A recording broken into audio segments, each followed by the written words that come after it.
está en algunas presentaciones. Yo un poco no estoy de acuerdo cuando se usa la expresión coordenadas cartesianas, en el sentido en que regularmente en matemáticas, no sé si ustedes recuerdan, cuando nos referimos a cartesianos, estamos hablando del plano cartesiano. Entonces, yo a veces como que preferiría hablar que el ITRF está conformado por coordenadas geocéntricas, X, Y y Z, pues para que seamos un poco más rigurosos en el lenguaje. Pero pues, si hay autores que usan coordenadas cartesianas geocéntricas, pues digamos que no entro a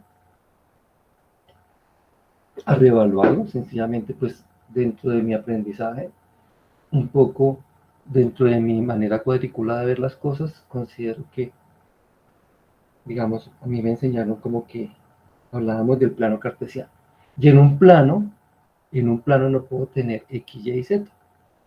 Un plano tendríamos solamente X y Y, porque es un plano. Entonces así, dicho eso, pues el ITRF es el que está conformado por coordenadas geocéntricas X, Y y Z y sus respectivas velocidades. Velocidades en X, velocidades en Y y velocidades en Z. ¿De qué? De un conjunto de observaciones.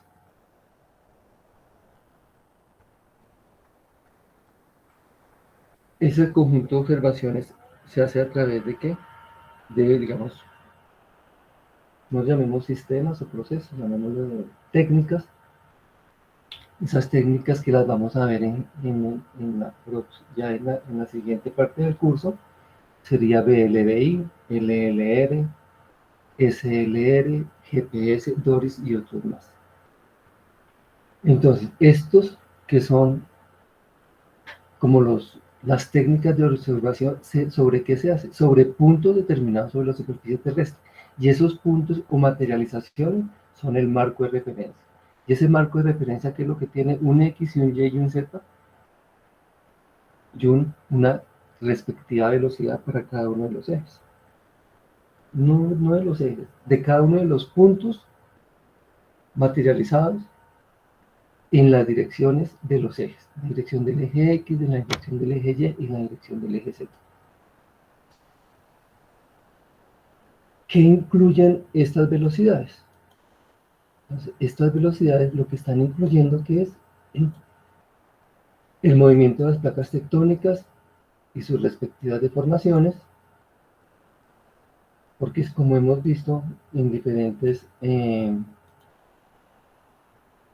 videos, sabemos que toda esta dinámica interna de la Tierra, pues de alguna manera está cambiando la posición de los cuerpos o las posiciones en superficie, en la corteza, entonces eso altera las coordenadas.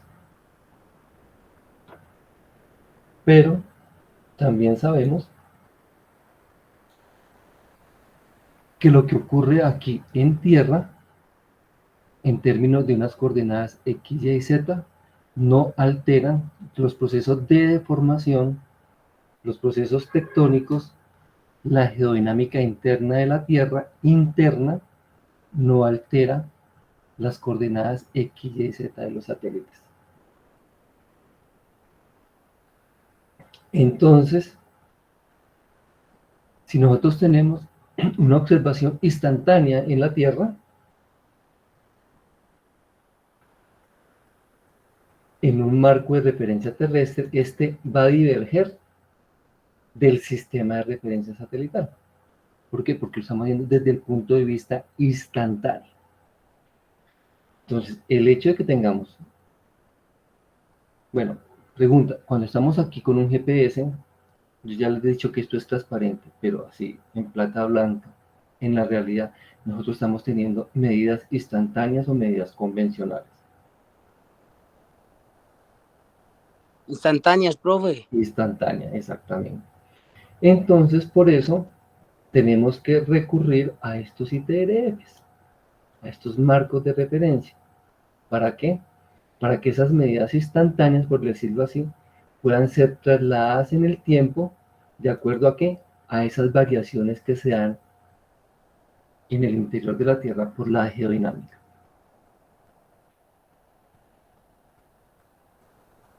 Entonces, en otras palabras, no estamos diciendo otra cosa, sino que las coordenadas geodésicas, cuando hablamos de coordenadas, usted va a decir, pero si es que estábamos hablando coordenadas X, Y y Z, entonces acá, ¿por qué ahora nos está diciendo que son coordenadas geodésicas? ¿Por qué? Podemos hablar de coordenadas geocéntricas X, Y, Z, pero también podemos hablar de las coordenadas geodésicas. Uy, profe, le puedo hacer una pregunta. Ahí, pues, disculpa, ¿qué diferencia hay de una coordenada geocéntrica a una geodésica? De Felipe, esa es la pregunta que estoy haciendo. Precisamente, Porque yo sé que la precisamente geocéntrica, les pues, estoy diciendo que venía hablando de coordenadas X, Y, Z, y ahora les estoy diciendo que hay una dependencia de las coordenadas geodésicas con respecto al tiempo, pero acabamos de decir que las coordenadas X, Y, Z geocéntricas varían con el tiempo, que obtenemos medidas instantáneas, que lo que obtenemos son observaciones instantáneas cuando colocamos un GPS, pero para nosotros esto es transparente, o sea, lo sabemos por cultura general, pero que es a través de este ITRF que logramos como que eh, trasladar esas coordenadas en el tiempo y como de alguna manera, digamos, incluir esas variaciones de la presencia de la geodinámica. Entonces, por eso la pregunta era, ¿por qué si estamos hablando de coordenadas X, Y, Z, podemos hablar también de coordenadas geodésicas que dependen con el tiempo? Esa es la pregunta,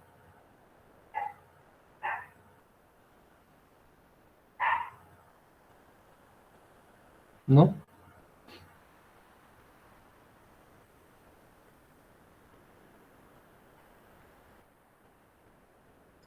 No, profe. Bueno, no digo que me voy a desilusionar, pero digamos que casi que todo lo que hemos visto hasta ahora es como que podemos hablar de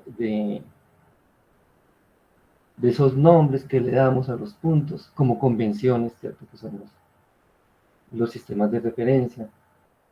Entonces, las primeras clases que vimos, ustedes recuerdan que hablamos de diferentes modelos de Tierra, que teníamos un modelo de Tierra esférica, que podemos representar la Tierra como una esfera, y que si representamos la Tierra como una esfera, pues tendríamos latitud y longitud, que si representamos la Tierra a través de un elipsoide de revolución, entonces tendríamos también latitud y longitud geodésicas y altura elipsoidal.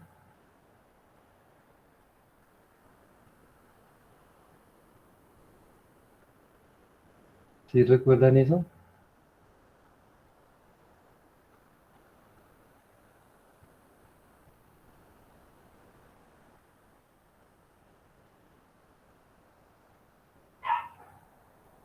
Es este dibujito. Entonces, Andrés Felipe, ¿sí es Andrés Felipe?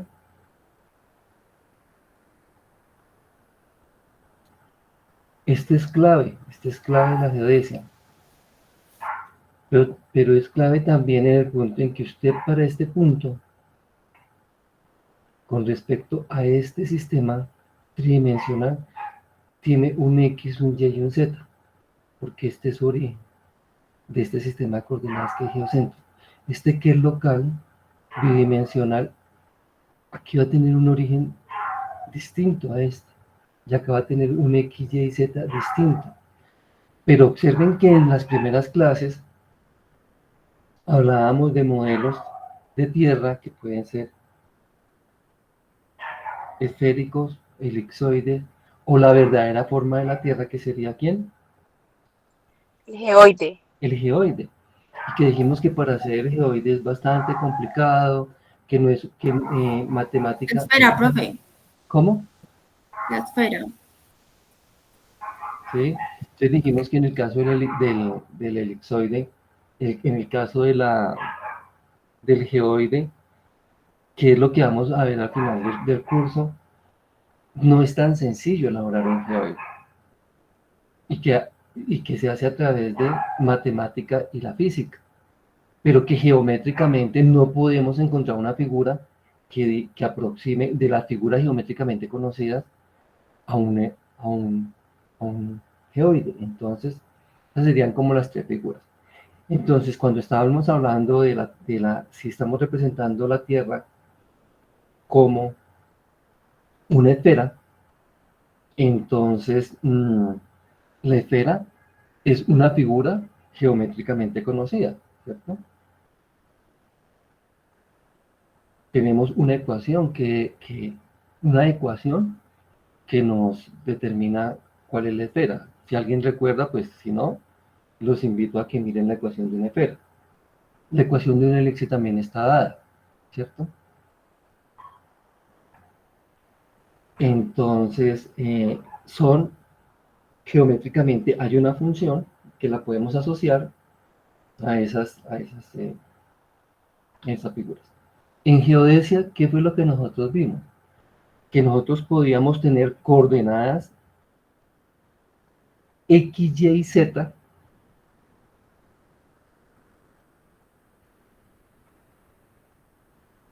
X, Y y Z para este modelo o X, Y, Z para este modelo. Pero si tenemos X, Y y Z, observen que también podemos tener latitud y longitud. Que eso fue lo que vimos al principio del curso, que se supone entendería, ustedes vieron en sus cursos previos de geodesia, no sé, ustedes vieron geodesia geométrica, ¿así se llamaba?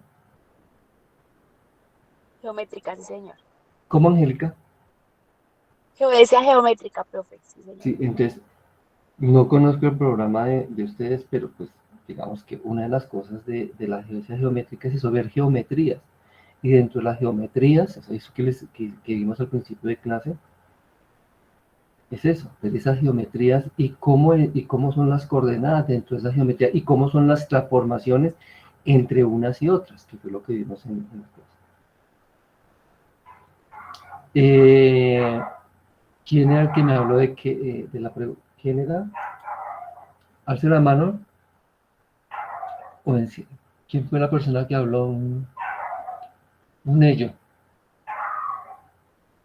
Que me dijo que cuál era la diferencia entre X, Y y Z y las coordenadas geodésicas. Bueno, digamos que ya no está en clase. Entonces, así como las coordenadas geocéntricas X, Y, Z varían en el tiempo, pues si nosotros decimos que las coordenadas geodésicas también tienen una dependencia con el tiempo, pues obviamente, ¿por qué? Pues porque las unas casi que son, por decirlo así, son las otras. Solo, usted puede expresar las coordenadas de un punto en X, Y, Z o hacer la transformación y expresarlas en latitud, longitud y altura, ¿cierto? Entonces, digamos que pues, indistintamente, Profe, ¿sí? perdón. Ahí Angélica, el término sí es transformación o es conversión, ¿no? ¿Es transformación? Ahí el ¿cómo? término sería, el término ahí entre las coordenadas cartesianas y las geodésicas serían transformación de coordenadas, Sí, eso sí es una transformación de coordenadas. transformación. Ok, Ir de X, Y, Z a latitud y longitud H, o al contrario también se puede hacer. Tiene una transformación. ecuación donde dice X es igual, acuérdense, a la gran normal, que multiplica a la latitud en función del seno, el coseno, la longitud, etcétera, etcétera. ¿Sí? Entonces usted puede ir de las unas a las otras. Pues obviamente cuando se vieron, si usted tiene X, Y, Z, tendría que, pues, esas cosas, digamos, podría haberse preguntado, ¿cierto? Digamos, tener un sistema de ecuaciones de tres incógnitas con dos variables. Entonces el sistema sería ¿qué? ¿Se podría resolver el sistema?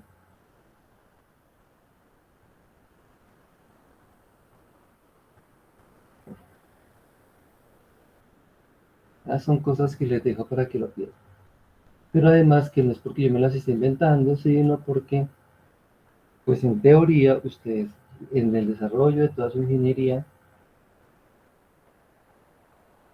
deben tener claro cómo se resuelven sistemas de ecuaciones, cuando un sistema es de solución única, cuando es indeterminado y cuando tiene múltiples soluciones. Entonces, igual, podría haberles hecho un punto en donde fuera en esa dirección, pero pues no quise complicarles mucho el, su vida o este fin de semana haciendo un taller, digamos, con ese nivel de complejidad a partir de las coordenadas. Entonces, bueno, volviendo al tema que estamos desarrollando, decimos que las coordenadas geodésicas, así como esas coordenadas X, Y, Z, para tener una dependencia en el tiempo, y entonces, como esas coordenadas geodésicas tienen una dependencia con el tiempo, entonces todo ITRF tiene que indicar la época para el cual se establecieron esas posiciones. Bueno, la época para la cual se hizo las observaciones y se toma como convención ese tiempo para que sea válido para ese marco de referencia. ¿Sí me hice entender?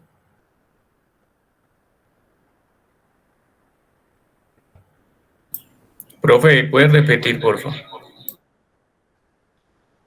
Como dijimos, veníamos diciendo que las coordenadas geocéntricas tienen una dependencia del tiempo. ¿Por qué? Porque la dinámica interna de la Tierra hace que las posiciones de los puntos o de la superficie cambien de lugar. Acuérdense en todos esos modelitos que colocamos, en donde veíamos qué pasaba desde el Cretácico, qué pasaba hace 1.000 millones de años. Dijimos que hace 2.500 millones de años hasta 4.600 millones de años no tenemos cómo construir modelos, cómo hacer reconstrucciones, no tenemos referencias, ¿cierto? Que las reconstrucciones que usan estas, las reconstrucciones paleogeográficas se pueden hacer se han hecho desde 2.000 años, desde 2 millones de años hacia acá, y que usamos para eso, recuerdan, eh,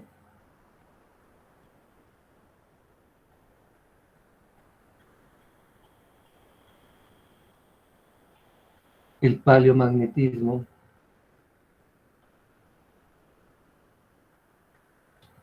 y el estudio de qué?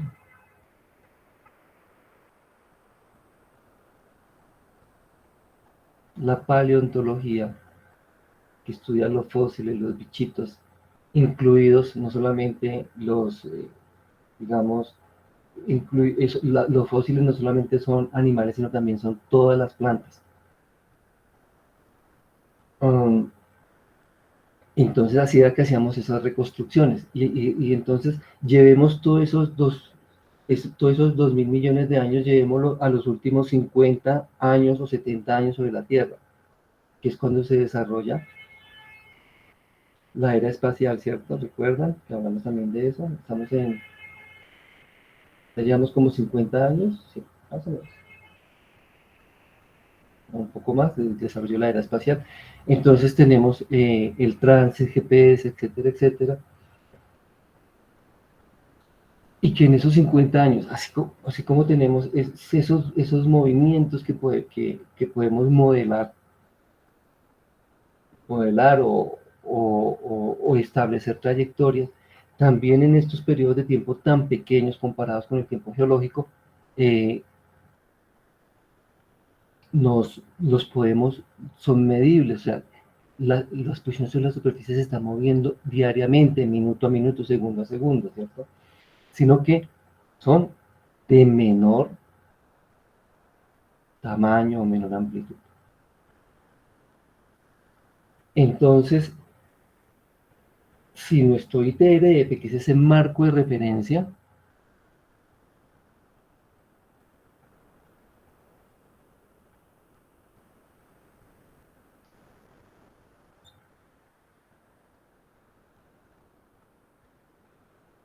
Si nuestro ITRF es ese marco de referencia, pues esas coordenadas también tienen que cambiar con el tiempo, hay una dependencia con el tiempo. Entonces, como hay una dependencia con el tiempo, entonces es como si, vamos a poner un ejemplo, como si dijéramos, listo, vamos a observar al mismo tiempo 50 estaciones del territorio colombiano, al mismo tiempo.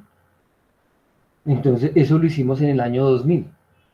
Entonces, como las coordenadas de esas estaciones conforman un ITRF, ese ITRF me tiene que hablar de esa dependencia en el tiempo. Entonces es como colocarle vigencia a esas estaciones.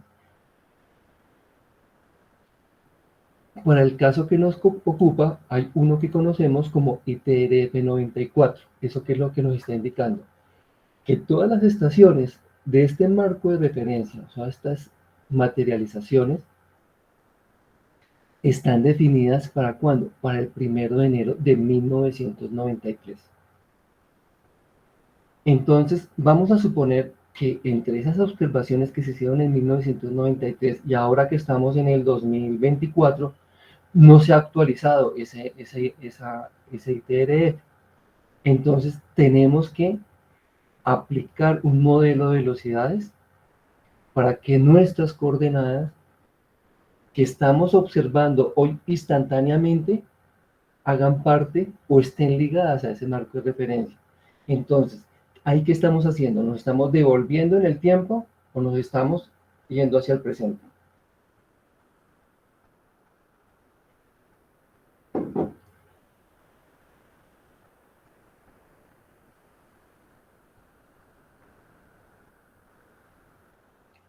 ¿Hacia Creo el que no me... presente, profe? ¿Cómo? No, hacia el presente, No, al contrario, es al pasado ¿no? porque en cierta medida es al pasado.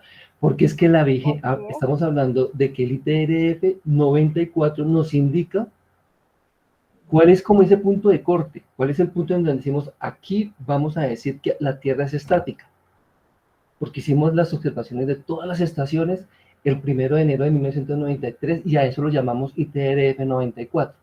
Entonces, si yo estoy haciendo una medida Ah, instantánea, sí, sí, sí, sí.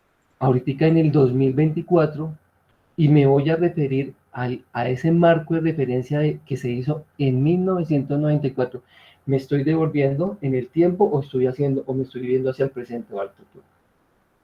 Sí, profe, se está devolviendo, claro, al momento en el que se hizo el corte Entonces, del eso es ITRF, lo que me totalmente. permite el modelo de velocidades. El modelo, por eso es que hablábamos que toda posición X, Y, Z tiene unas velocidades X, Y, Z. ¿Para qué? Para que podamos tener todas las coordenadas que observemos en un marco de referencia, en un ITRF. Y ese ITRF tiene asociado una época. Entonces, esa época, para este ejemplo, decimos que es 1994. ¿Eso qué quiere decir? Que en teoría, por decirlo así, no es así. Todas las estaciones se observaron el 1 de enero de 1993, pero se dice definidas para el 1 de enero de 1993 y a eso se les llamó ITRF 94.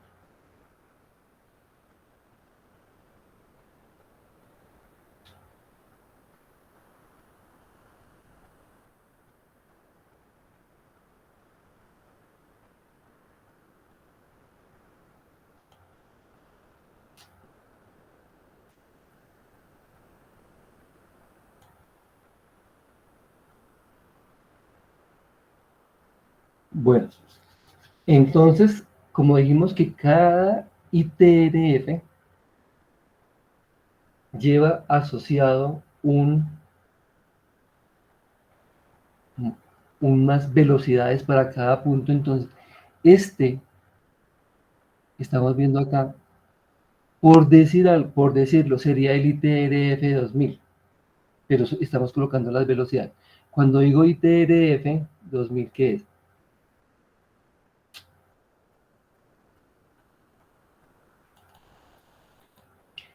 Que cada puntico acá tiene un mojón, está materializado.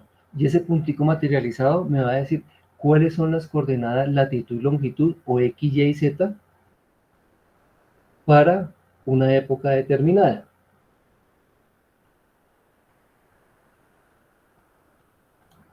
En este caso, este fue llamado el ITRF 2000. ¿Por qué? Porque todas sus coordenadas están referenciadas al 1 de enero de 1997.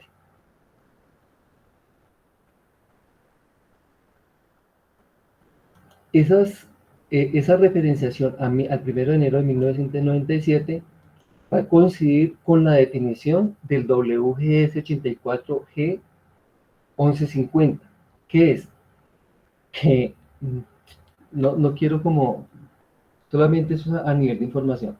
O sea, cuando nosotros tenemos el WGS 84, el WGS 84 es un elipsoide, es un sistema de referencia. Entonces, dentro de este sistema de referencia,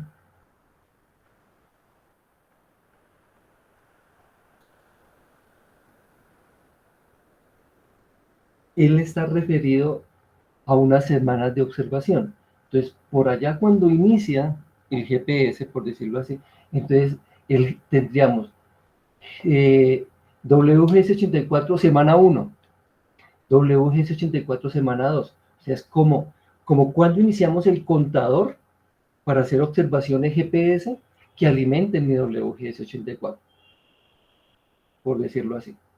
Entonces, para el ITRF 2000, las observaciones se referían al 1 de enero de 1900. Todas las observaciones se llevaron a 1 de enero de 1997 o se hicieron observaciones para el 1 de enero de 1997. Y para esa época, la época de observación del WGS 84 era la semana 1150. Entonces, eso es una manera de información, que si ustedes lo leen o lo ven en algún lado, entiendan a qué se refiere con eso de la semana GPS. Además, creería que de pronto también lo vieron con Omar David en geodesia satelital.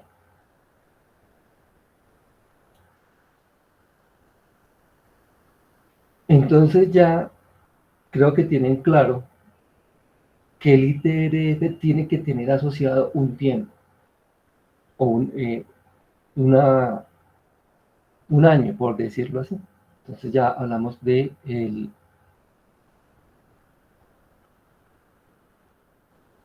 ITRF 94, que está referido a observaciones al 1 de enero de 1993, el ITRF 2000, que está referenciado a observaciones al 1 de enero de 1997, y que para esta semana, y para ese tiempo, la semana de observación del GPS era la 1150. No me vayan a preguntar cuál es la semana de observación del ITRF 94 porque no tengo el dato.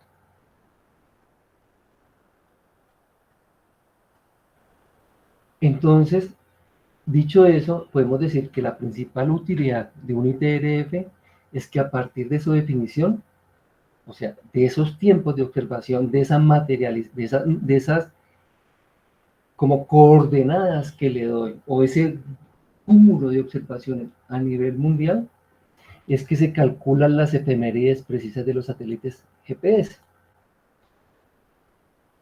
O sea que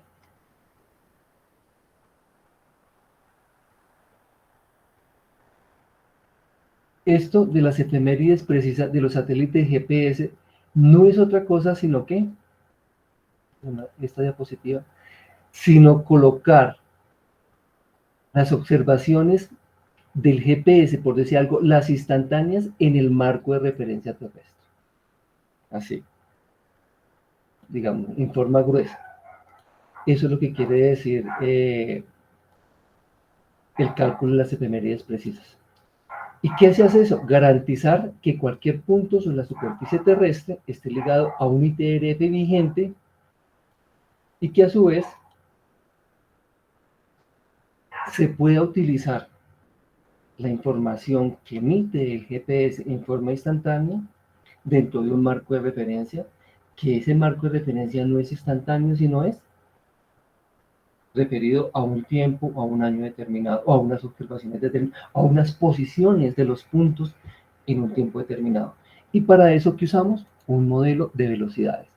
Entonces, ¿qué es lo que estamos viendo acá? No es otra cosa sino ese modelo de velocidades. Ese modelo de velocidades que hace parte de ¿qué? Este caso del ITRF 2000. Entonces, ¿qué es? Para todos estos puntos que estamos marcando acá a nivel global, cada punto va a tener una coordenada, una latitud, longitud y una altura elipsoidal. Y esas van a tener a su vez una modelo de velocidades. De tal manera que si yo, en este momento, si no tuviera, si nuestro último ITRF fuera el 2000, entonces nosotros estaríamos observando, estamos haciendo una observación instantánea en 2024. ¿Cuántos años tendríamos que devolvernos? ¿O cuántos años nos devolvemos con este modelo de velocidades?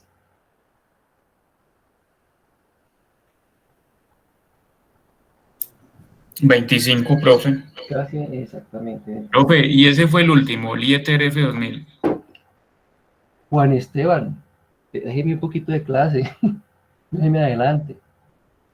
Ah, bueno, profe. Bueno, por eso. Listo. Entonces, si ya tenemos eso claro,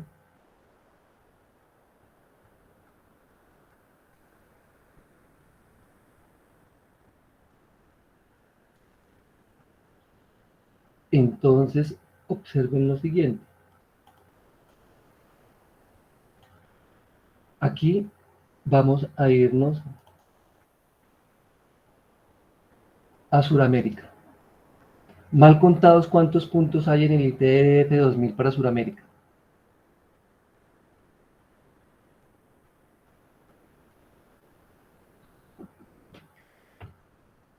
¿No están viendo la imagen? Ya hay unos 20. Ay, sí. Los 20. 22, perfecto. Entonces, muy bien, están en clase. Y para Colombia, 4. ¿cómo? Dos. Voy a ampliar la imagen, a ver, para los que están viendo. Para Colombia, Yo veo 3. Yo también veo 3. Tres. Para A Colombia ver. harían 3 puntos. ¿este punto dónde está? Estos dos flechitas, ¿dónde están? Ah, solo tiene uno. Ok, ¿Quién dijo solamente tiene uno? María. yo, profe. No, solamente tiene un punto acá. Y seguramente ustedes, ¿dónde creen que está ese punto? En Bogotá. ¿Y por qué en Bogotá? En el observatorio. No, pero ¿por qué en Bogotá? Porque somos un país centralista, todo tiene que estar en Bogotá. Sí, profe, porque es la capital. Exacto. Entonces, hasta en eso somos centralistas, hasta en la geodesia. ¿Listo? Bueno, entonces, Profe, pero no es algún parámetro que dijeron, bueno, vamos a poner ese punto en Bogotá por algún tema. No, bueno, o sea, simplemente porque es la capital. No creo. vamos a hablar un poquito más adelante de eso. Entonces, gracias por la observación. Igual que con el compañero, se me adelanta un poquito.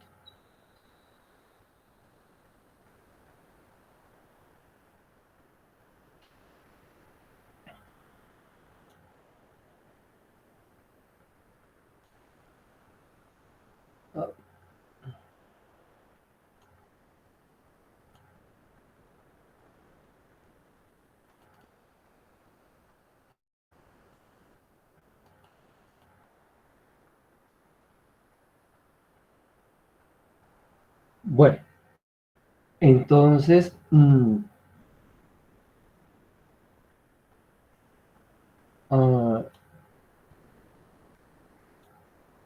tengo que echarle manivela porque si no, no alcanzo a terminar la clase el día de hoy.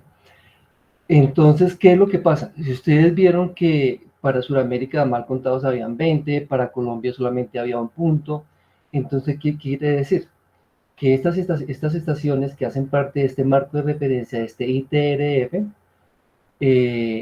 no son suficientes, ¿cierto?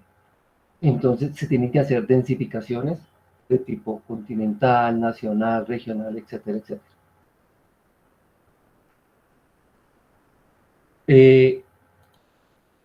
Yo en esta clase siempre pongo un ejemplo. Entonces yo hablo como el hijo, el papá, el abuelo, como con esa línea de dependencia. Entonces ustedes están viendo aquí en la diapositiva, y acá hablar de densificación. Entonces, en la diapositiva, ¿cuántos puntos habían para Sudamérica? En la diapositiva anterior. Alguien dijo que entre 20, ¿cierto? Acá cuántas, acá hay más o hay menos.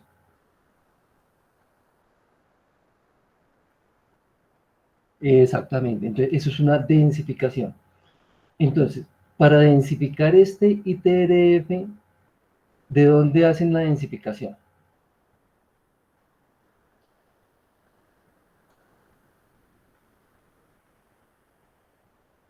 De este ITRF 2000. Entonces, si densifico este ITRF 2000 para Sudamérica, entonces, ¿quién es como ahí este sería como, piensen en el ITRF 2000, piensen que les pregunté cuántas estaciones hay en Sudamérica y cuántas estaciones hay en Colombia. Entonces, si digamos Colombia es el hijo, ¿quién sería el papá?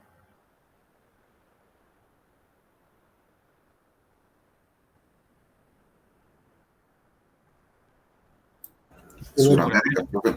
¿El papá sería quién? Suramérica. Sudamérica. ¿Y el abuelo quién sería? El ITRF, profe. El ITRF 2000. Ujú. Este que es el ITRF 2000 es el abuelo. Cuando lo voy a densificar, ¿qué es? Hacer un ITRF para un espacio geográfico determinado, pero que arrastre estas condiciones del ITRF 2000. Entonces, eso es lo que se conoce como el marco de referencia geocéntrico para las Américas, CIRGAS. Entonces, ¿qué es el marco de referencia para las Américas?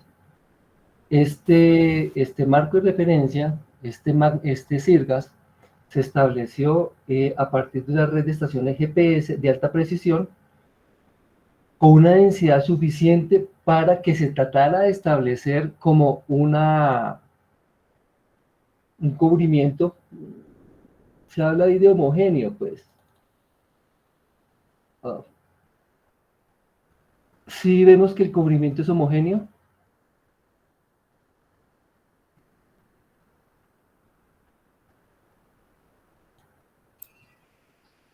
Pues no mucho, profe, porque Brasil. Profe, no, hay unas No, zonas que se ven más densificadas no que es tan otras, hay unas homogéneo, que se ven sobre todo despobladas. porque toda esta parte de la selva amazónica, pues tenemos muy pocas estaciones. Pero ¿a qué se refiere entonces ahora sí con homogéneo? Porque a veces nos pegamos literalmente las palabras. Con homogéneo nos referíamos a que por lo menos para cada uno de los países que componen Sudamérica tuviéramos más de una estación, ¿cierto? Entonces eso fue lo que se intentó hacer con este Magna Circas. ¿Y qué? Como vemos que el ITRF, acuérdense en que todo eso son convenciones, entonces necesitamos unir todos los países de Sudamérica para crear esa convención. Y esa convención, así, grosso modo, fue lo que se llamó Magna Cirgas, que es el sistema de referencia geocéntrico para América del Sur, 1997.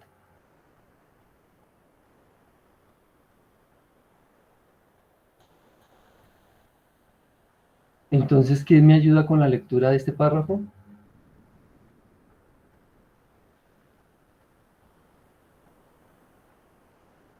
¿Lo leemos alguien que se habla despacio? Listo, profe. Sirgas incluye la S o el marco. No, Candelo, es el primer párrafo, el de arriba, el que estoy marcando. Ah, perdón. Este párrafo. El marco de referencia de Sirgas es una red de 58 estaciones GPS distribuida en todo el continente suramericano.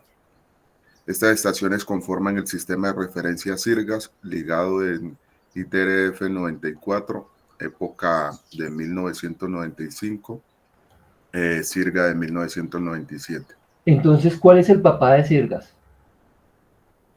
¿El ITRF 2000 o el ITRF 94? ¿El ITRF qué? ¿2000? 94. El ITRF Ah, 94. 94. Este es el papá. O sea, el abuelo de Colombia es el ITRF 94.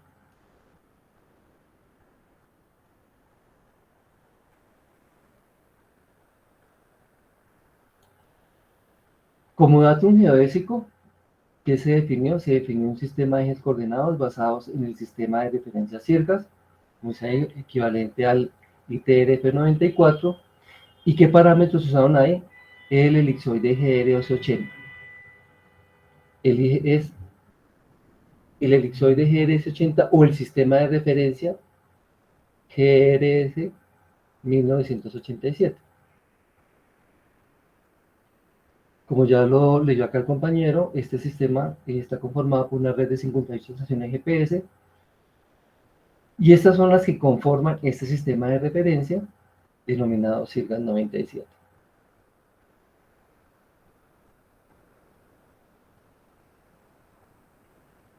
Ahora nos colaboran con el segundo pedacito, lectura del segundo pedacito. ¿Quién lee? María Camila. Sirgas incluye la preservación física de los monumentos y el cambio de coordenadas a través del tiempo, garantizando así la consistencia entre el sistema terrestre Sirgas y el sistema de referencia satelital. Pues eso ya lo dijimos, ¿no? Que lo que permiten esos sistemas de referencia es que haya una consistencia entre estas convenciones terrestres y el sistema satelital. Y siempre fíjense que acá vamos a hablar de un cambio de coordenadas a través del tiempo. Pero no es que nosotros las estemos cambiando, es que estamos haciendo, cuando colocamos nuestro GPS realmente estamos haciendo una observación instantánea. Para nosotros yo llamo transparente porque ustedes sencillamente cuando hacen el procesamiento de esa observación instantánea, que tampoco la están viendo ustedes por decirlo así, o la vemos los usuarios comunes del GPS, ya estamos, como tenemos unas efemérides precisas, entonces, y esos software tienen implícitos, tienen dentro de un modelo de velocidades, y ese modelo de velocidades está referido a un ITRF en particular, entonces ahí estamos con eso garantizando que las coordenadas están referidas a un tiempo y a una época determinada. ¿Entendido?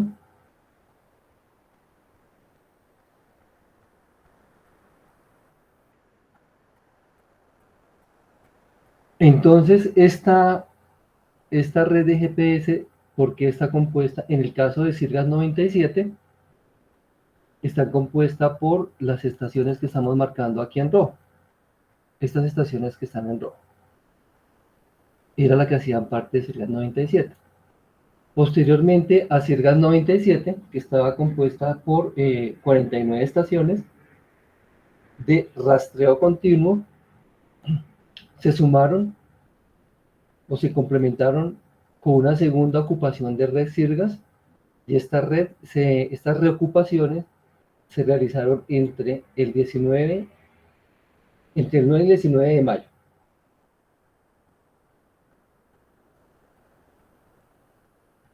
Que incluyeron además de esas estaciones de el ITRF 97, ITRF 95, se hicieron observaciones en los mariógrafos para determinar el sistema de alturas para toda América del Sur, y también eso incluyó algunos puntos en América Central, Estados Unidos y Canadá. Por eso es que aquí estamos colocando parte de esos puntos.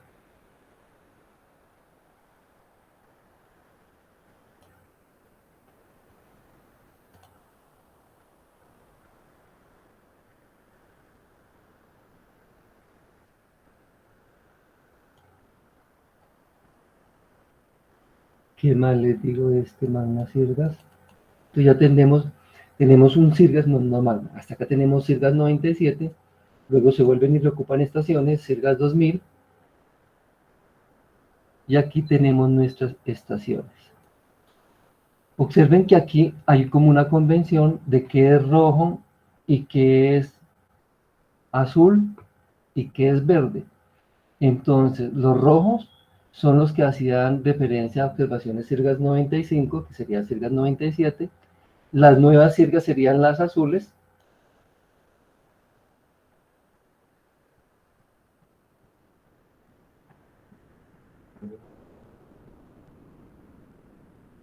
Y ahí en verde, verdecito, si acaso, no me acuerdo qué es este verde.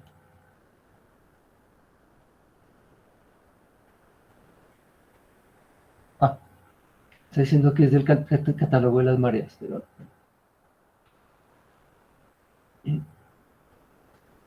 Entonces, lo que tenemos aquí es otra cosa, sino las diferentes, con esta convención, las diferentes estaciones que componen Sirgas en su versión 97 y en su versión 2000. Las verdecitas son las que se complementaron para la versión 2000. Pues por el mismo color que aparece acá.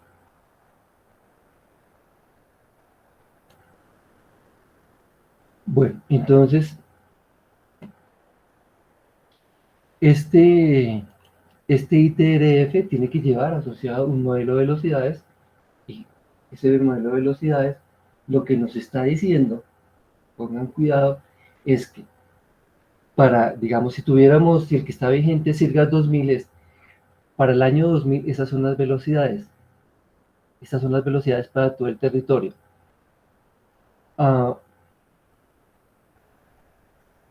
La pregunta sería, ¿si ven esta densificación de estaciones y si ven este modelo de velocidades?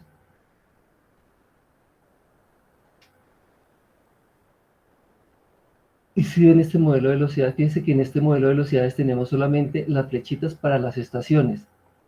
En este modelo de velocidades tenemos las flechitas para las estaciones.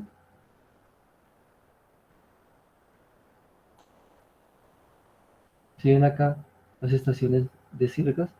Y este modelo de estaciones de Sirgas es para ¿es solamente sobre las estaciones?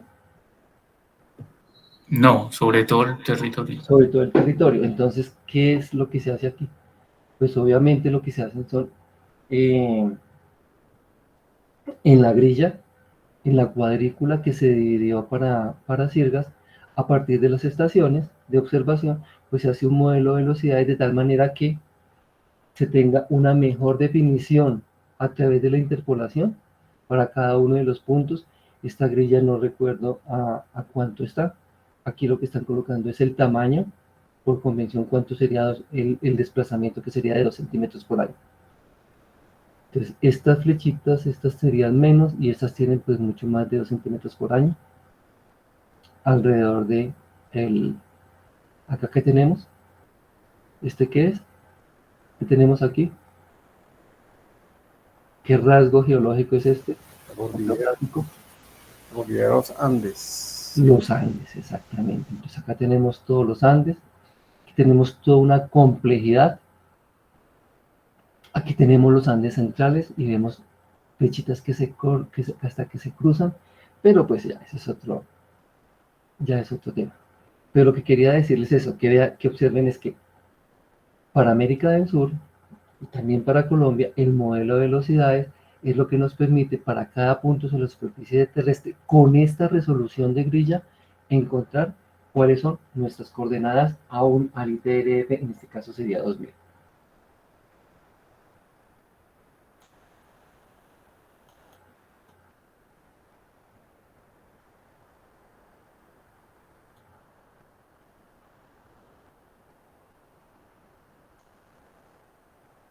Del Sirgas 2000, se me olvidó decirles que este incluye ya... Profe, perdón, hay algo que no entiendo. O sea, que ahí hacen como, para dar esa representación, se hace como una interpolación entre los puntos, interpolación y nos genera esta gráfica, esta salida gráfica. Sí, nosotros acá podemos tener solamente la flechita, ¿cierto? Entonces, lo que hace esto es dividir el territorio en minutos. No me acuerdo esto, si está de 5 por 5 o 2 por 2, no recuerdo bien. Pero a partir de estas observaciones, acá estas velocidades que tenemos aquí, que acá no las estamos mostrando, las velocidades que tenemos para cada uno de estos puntos, para este ITRF, entonces para Sudamérica se decidió no hacerlo de manera puntual, sino que todo usuario no tuviera que ponerse a interpolar, sino que le da ya le dice, dentro de esta grilla, dentro de este tamaño de grilla, usted tiene este puntico, esta velocidad, entonces aplíquela a esta celda, por decirlo así. Esto realmente son celdas o es una grilla una grilla es una reunión de celdas o una matriz, como lo quieran ver, y dentro de esa matriz, como si fuera una imagen, entonces en cada tamaño de celda, este puntico estaría dentro de cada tamaño de celda, entonces lo que se hace es una interpolación. Sí, así es, digamos, grosso modo sería una interpolación, pero pues hacer este modelo es un poco más complejo. Pero en síntesis lo que se hace, en definitiva lo que hace es una interpolación respecto a unas observaciones. ¿Y observaciones de qué? De velocidades. Como les decía, el CIRGAS 2000 ya está compuesto por 183 estaciones, cuyas coordenadas están referidas al ITRF 2000 época 2000.4. Respecto a este modelo de velocidades que están viendo en pantalla, entonces, para poderlo construir, este se basó en estaciones GPS de funcionamiento continuo, de campañas que se hicieron entre 1995 y el año 2000, y de qué proyectos se hicieron esas observaciones, de proyectos geodinámicos desarrollados en el continente suramericano. ¿Quién alimentó este modelo de velocidades? Entonces, se tomaron diferentes proyectos, dentro de los cuales se tiene el CAP, que es como el proyecto GPS para los Andes centrales. Se tomó la información del proyecto SAGA, que eso más o menos es como traduce las siglas, pero yo las voy a decir en español para no complicárselas. SAGA es como actividad geodinámica en Sudamérica. Hay otro proyecto que se llama SNAPP, que es como el proyecto del movimiento de las placas Nazca y Sudamérica.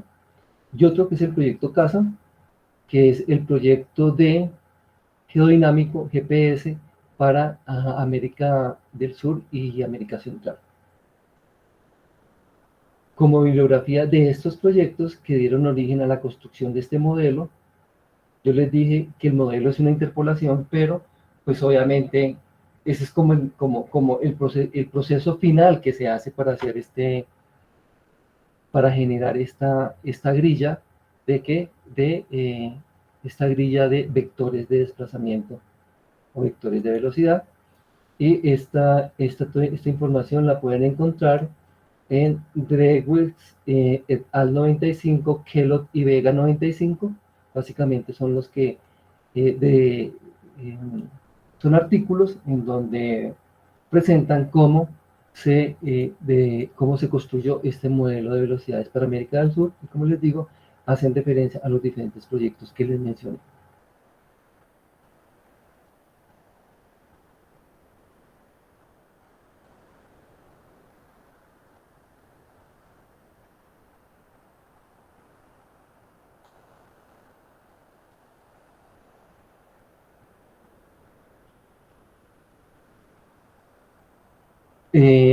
Dentro de un marco de referencia, pues también tendríamos que definir un datum vertical. Entonces, para el sistema de referencia vertical para América del Sur, se estableció pues un sistema de referencia único, y para ese sistema de referencia se dijo, ojo, que se van a manejar dos tipos de altitudes. Entonces, se van a tener las alturas elipsoidales, que son las que están referidas a este marco de referencia, al CIRGAS. Pero que también había que tener alturas físicas, y que esas alturas físicas se iban a obtener a partir de los números geopotenciales. Esto de los números geopotenciales, como les digo, también hace parte de la tercera parte del curso.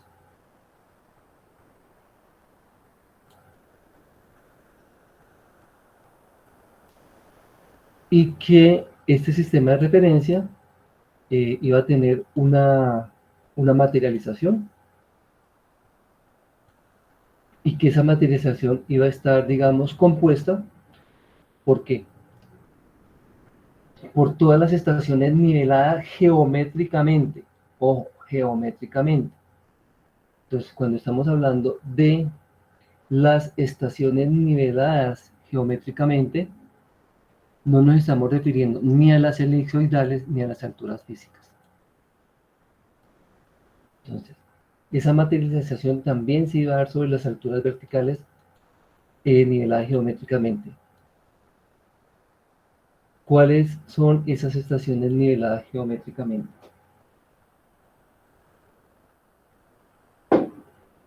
No sé si ya les hablé de eso. Estas son las estaciones que y alguna vez hablamos en el curso que nosotros hacíamos una nivelación, y que dependiendo del sitio donde nos agarráramos, podíamos, si nosotros hiciéramos un ejercicio y nos fuéramos de dos puntos diferentes de esos mojones nivelados, de esos NP, podíamos llegar a darle cotas distintas a los puntos, al punto que estuviéramos nivelando. ¿Por qué? Porque esas alturas niveladas obviamente tienen ciertos problemas, ¿sí?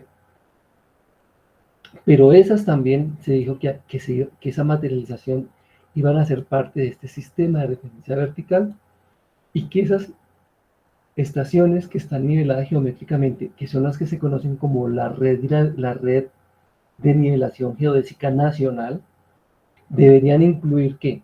Valores de gravedad. Entonces ahí se agrandó el chico y se le puso más tarea en este caso al Instituto Geográfico Agustín Codazzi, porque se les dijo, ahora, a todos esos puntos que tienen nivelados, ustedes deben darles un valor de gravedad. Entonces, tuvieron que, a todos esos puntos, que mal contados son más de 20.000 puntos, tenían que colocarle valor de gravedad. Adicionalmente, tenía que darles coordenadas en el sistema CIRGAS. ¿Eso qué implicaba darle coordenadas en el sistema CIRGAS?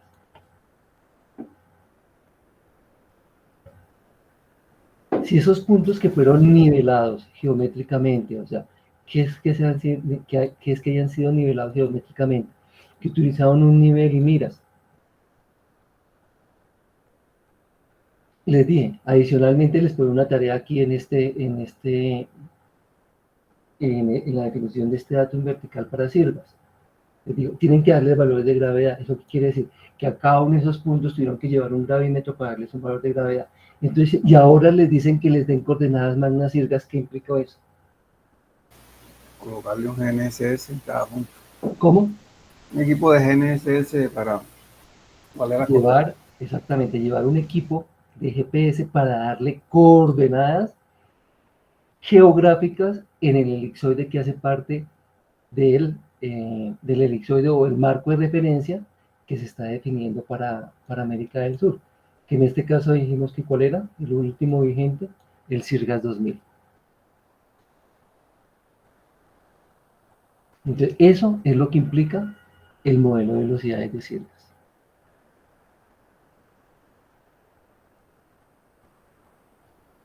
Y también, como si fuera poco, les dijeron que debían incluir todos los mariógrafos a nivel de Sudamérica para definir a través de los mariógrafos un datum vertical clásico. ¿Qué es un datum vertical clásico? Vamos a hablar clásico. Vamos a decir que clásico se está refiriendo a esas redes geodésicas que se hicieron con nivelación y miras, y no a las redes, a las redes de nivelación, y no a las posibles redes de nivelación que se establecen a partir de números geopotenciales. ¿Listo? Y digamos que como que vamos a hacer esa distinción. Clásico es lo que se hizo con miras y niveles, y lo que ya no es clásico son estas alturas físicas que se hacen con números geopotenciales.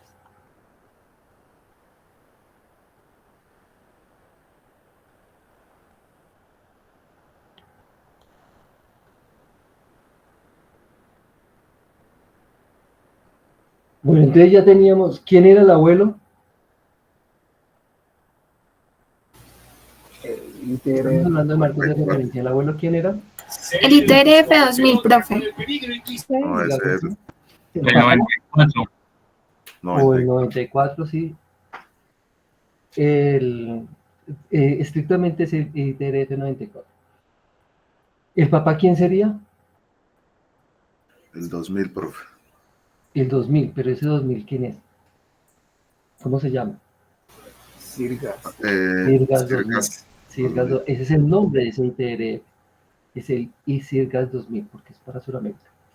Y entonces de ahí nació el hijito, que sería Magna Sirgas. Entonces el ITRF o el sistema o el marco de referencia nacional para Colombia es el Magna Sirgas.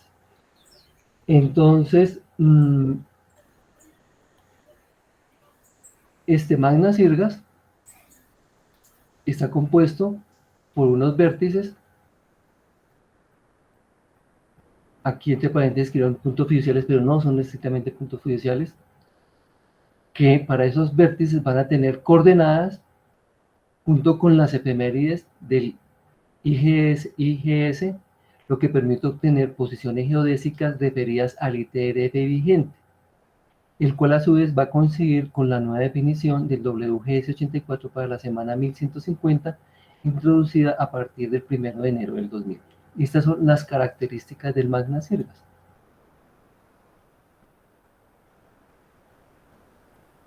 Y como ITRF va a tener un marco de referencia. Este marco de referencia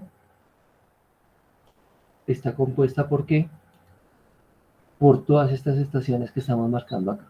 Entonces fíjense que aquí hay diferentes tipos de estaciones, unas que llaman estaciones pasivas magna, que están en triángulos azules, las estaciones sirgas pasivas, o sea, son las que hacen las rojitas, las verdecitas, son las sirgas en Colombia, unas que llaman estaciones con estrella roja, estaciones Magna Eco en operación, y las estaciones Magna Eco que se están instalando. Esto fue tomado, no recuerdo el documento de qué año es, pero no es vigente. Entonces, para este documento, ahí ya les dije en qué consistían estas estaciones. Entonces, ¿qué significa Magna? Magna es Marco Geocéntrico Nacional de Referencia, y Magna Sirgas es porque ese marco nacional de referencia está referido a Sirgas. Estaba para esta época en que se establecieron estas estaciones, para este tiempo en que se hizo el documento, perdón, se tenían 60 estaciones de cubrimiento nacional, 8 de ellas eran de vértices Sirgas y 16 correspondían a la red geodinámica CAS. Recuerden que dijimos que cuáles fueron los proyectos que hacían parte, cuáles fueron los proyectos que contribuyeron a construir el modelo de velocidades. Y que toda esta red de observaciones lo que hacen es alimentar el Sistema Internacional de GPS, que define las órbitas satelitales o, lo que hemos dicho de otra manera, las efemérides precisas.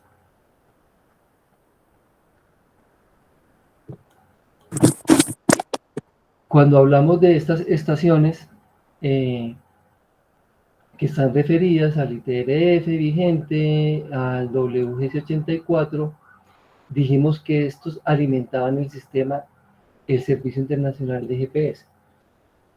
Entonces, se dijo, ¿por qué dejamos una pregunta en el tintero? ¿Por qué Bogotá, cierto? No me acuerdo cuál fue la chica que preguntó que por qué Bogotá, y dijo que era el Observatorio Astronómico de Bogotá. ¿Sí? No, ya no está en clase. Bueno. Entonces, lo que pasa es que nosotros podemos tener muchísimas estaciones. Aquí mencionamos que eran 8 vértices de 60 estaciones de GPS. Entonces, voy a decir, podemos tener más de 60 estaciones para hacer este marco de referencia. Lo que pasa es que, como nosotros, con estas observaciones de estas estaciones, estamos construyendo, estamos alimentando ese marco de referencia mundial, ese ITRF, se están haciendo las efemérides precisas de los satélites. Entonces, ¿qué es lo que pasa? Que estas estaciones, se podría decir que tenemos, por decir algo, voy a decir una mentira, tenemos 300 estaciones. Todas estas estaciones, nosotros enviamos las observaciones para alimentar eso. Pero para que estas estaciones hagan parte de un marco de referencia, estas estaciones se candidatizan. ¿A quién se le candidatizan? Al IGS. Y de acuerdo a la historia de la estación, o sea, cuánto tiempo de observación tiene, las condiciones de la materialización, el ruido de la estación, o sea, hay una gran cantidad de parámetros que hacen que esas estaciones que son candidatas se conviertan en estaciones del marco de referencia. ¿Me hice entender? ¿Sí? Entonces, para el caso de Bogotá, no recuerdo el año exactamente en los predios de la Universidad Nacional, en donde funciona la entidad donde yo laboro, que es el Servicio Geológico Colombiano, se le colocó una estación con la NASA. Entonces, esa estación fue candidatizada y efectivamente el IGS, después de algunos años, la reconoció o la incorporó, la incorpora como una estación que hace parte del marco de referencia, digamos mundial, y que al ser parte del marco de referencia mundial, el grupo que maneja para Sudamérica el CIRGAS también hace su estudio de candidatización de estaciones y pues la incorpora dentro de este marco de referencia.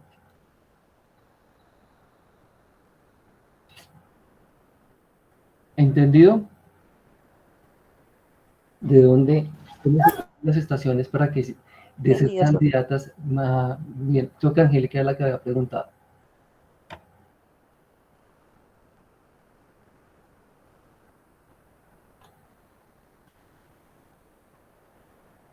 Bueno, entonces finalmente, ¿qué tenemos? Finalmente vamos a hablar del modelo geoidal para Colombia llamado GeoCol 2004. Este modelo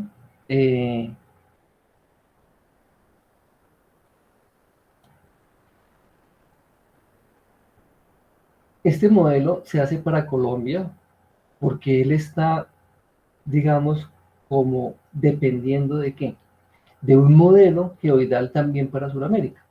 Y ese modelo geoidal para Sudamérica,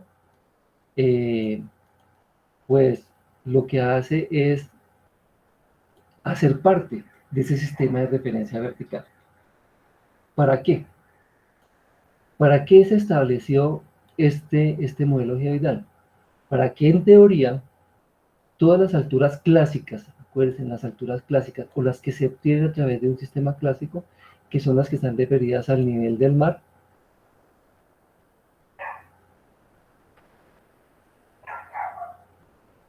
de alguna manera usted pueda hacer observaciones GPS y decir que puede llevar alturas referidas al nivel del mar.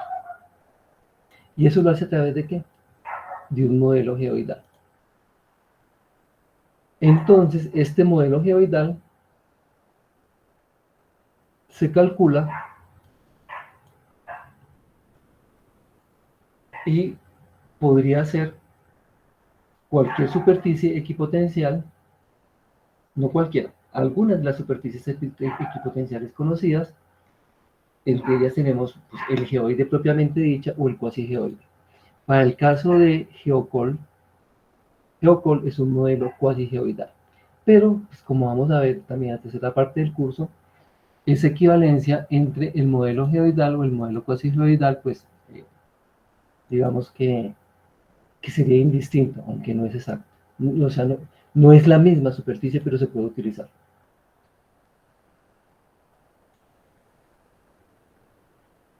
Entonces, para Colombia, este geoide, que es un cuasigeoide, se determinó mediante una técnica llamada remote, remote restore.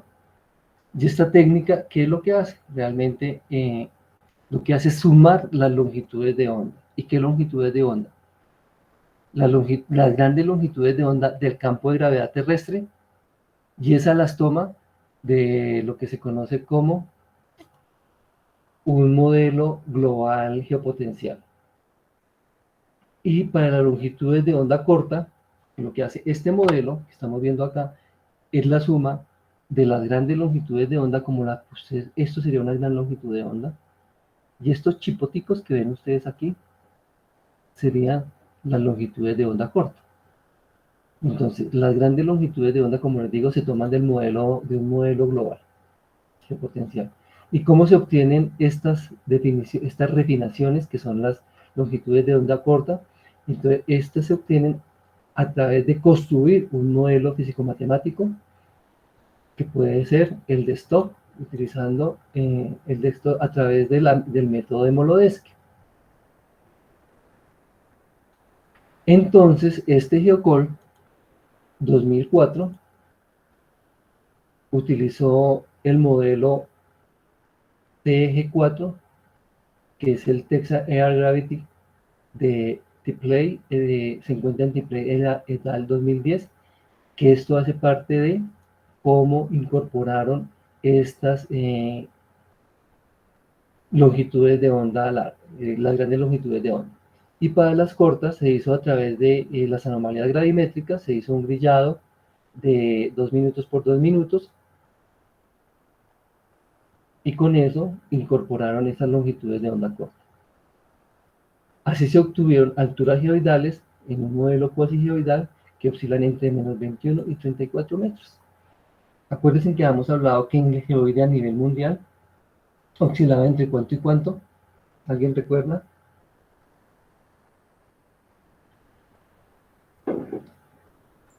El modelo, profe, ¿cómo fue otra vez? El modelo, ¿cierto? El modelo geoidal mundial oscilaba entre qué valores. Más 100 y menos 100, más 1000. Muy bien, Más 100 y menos 100. más 100 y ¿Cierto? menos 100. Entonces, para Colombia, ese pedacito de todo el globo terráqueo está entre menos 21 y 34 metros. Entonces, ya con esto se daba cumplimiento ¿a qué? A ese sistema de referencia, o ese marco de referencia al Magna Sirgas, que requería un modelo geoidal. Y con eso, en teoría, se podían obtener alturas a partir de qué? A partir de observaciones GPS. O, sí, alturas. Y en teoría referidas al nivel del mar.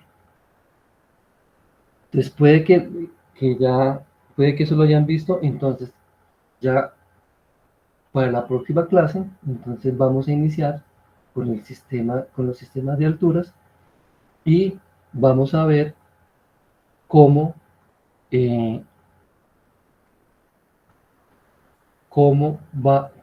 vamos a ver cómo a través de ajustes por mínimos cuadrados podemos, a partir de observaciones GPS, dar alturas niveladas al nivel medio del mar con cierto nivel de precisión. ¿Alguna pregunta?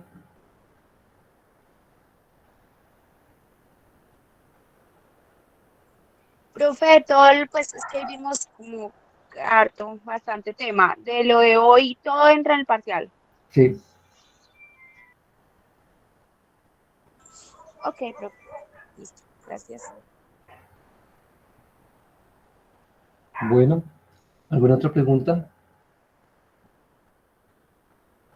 Si no, entonces nos vemos el lunes. Como les digo, iniciamos con algunos tips o preguntas acerca del taller y continuaríamos con